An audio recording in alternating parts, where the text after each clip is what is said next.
If you're a Canadian senior collecting old age security, I've got some great news that will put more money in your pocket this year. But there's a catch that I'll explain a bit later. So keep watching to learn all about the recent inflation-linked increases to your OAS payments and what it could mean for your overall retirement income situation. Hey seniors, Michael here from the Seniors Money YouTube channel. Welcome back, or welcome if you're new around here. On this channel, we cover all the latest money tips, benefits, and financial news to help make retirement more comfortable and affordable for all Canadian seniors. With decades of experience working in finance and personal money management, I'm passionate about ensuring seniors can navigate this phase of life confidently and securely.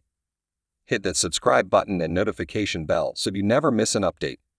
Whether it's insights into government benefits, tax tips, budgeting advice, ways to accelerate debt repayment, or investment guidance, this channel is your one-stop shop for making the most of your retirement income.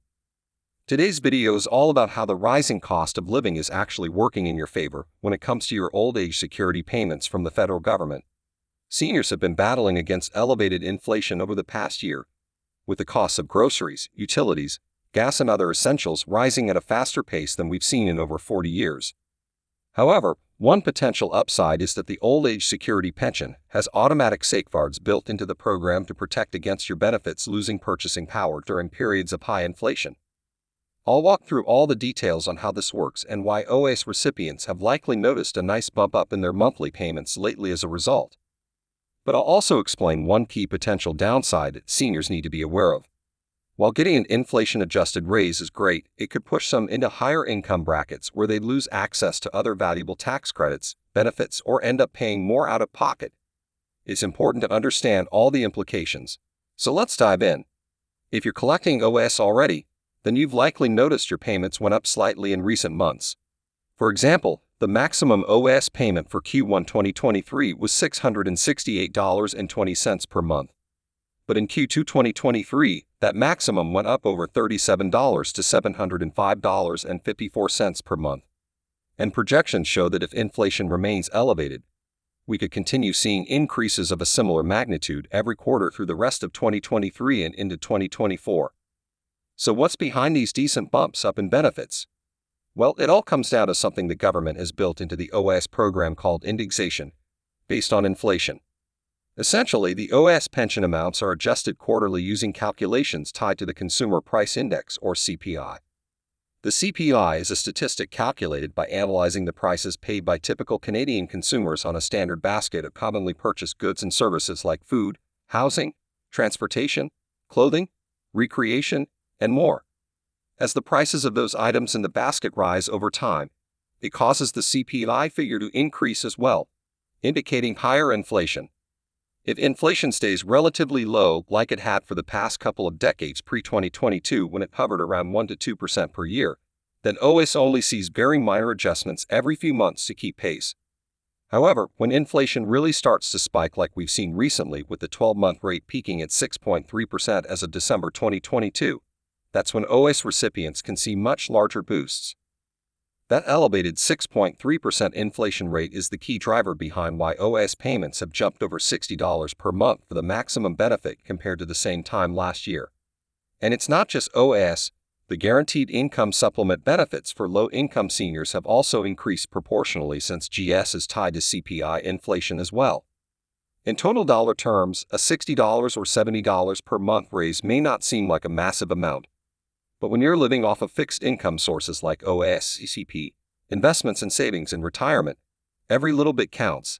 That extra money can go a long way in helping offset rising costs from grocery, utility, housing, transportation, and other expenses that have been impacted by high inflation. For the lowest income seniors who qualify for the maximum GS amount on top of OAS, this inflation-linked increase is even more impactful and helpful for making ends meet. An extra $60 or $70 per month could represent a raise of 5 to 10% of that low-income senior's total monthly benefits. However, I do want to raise one potential downside to these inflation-adjusted OAS and GS raises that seniors need to be aware of. While these two benefits are indexed to keep pace with increases in the cost of living, the same cannot be said for many other income sources in retirement, like the Canada Pension Plan, any employer pensions, withdrawals from RRIs or other investments, interest or income from regular savings accounts or GICs, most other third-party retirement income sources. The dollar amounts from all of those other income streams stay fixed over time, regardless of whether we're in a high or low inflation environment. So what can end up happening, especially with the recent rapid spike in inflation, is that a senior's OAS and GS benefits make up an increasing portion of their total retirement income.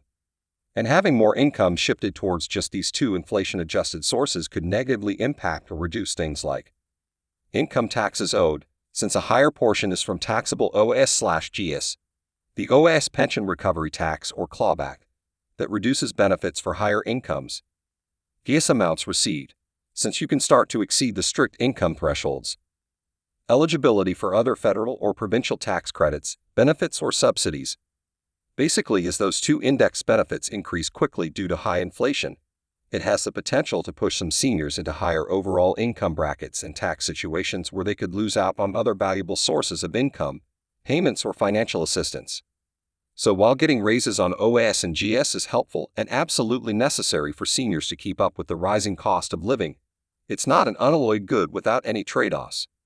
My advice would be track your sources of income carefully, do tax projections, and potentially adjust your drawdown amounts from RRIFs or other investments to avoid any nasty surprises at tax time that could negate the inflationary increases. It's a bit of a double-edged sword that requires carefully balancing and planning around as a senior. The good news is that OAS and GS are designed with those important inflationary safeguards. But you also can't let those higher benefit amounts inadvertently create new financial constraints in other areas.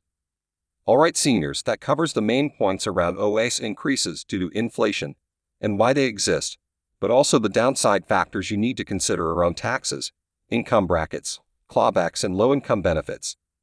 While the raises are putting more money in your pocket in the short term, a little proactive planning and optimizing of your income sources is required to avoid potential pitfalls. I hope this was a helpful explainer on the topic. Let me know if you have any other questions.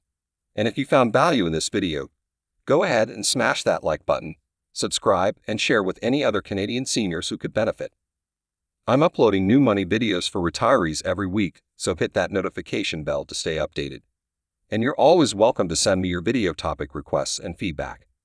Until next time, take care and keep growing that retirement income.